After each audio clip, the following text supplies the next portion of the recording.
Би олон түүх сонсож, за олон хүнийг харж заримтай нь уулзч явсан. Гэхдээ энэ удаагийн түүх арай өөр. Энэ бол хоёр залуугийн тухай баримтат өгүүлэмж. Өөрөөр хэлэх юм бол иргэний яриа цувралын дугаар номер 4 нь.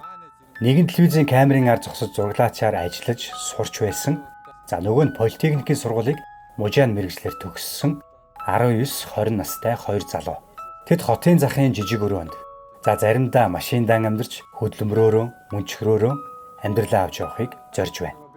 Өнөөдөр хотын хаа нэгтээ түрээсээ өрөөнд амьдарч буй олон мянган залуусын дуу хоолойны нэг хэсэг учраас би тэднийг сонголоо.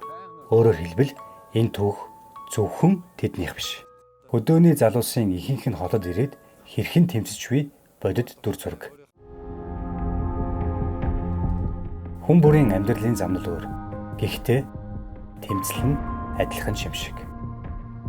Иргэний яриа цувралын дугаар номер 4 тун утгагүй.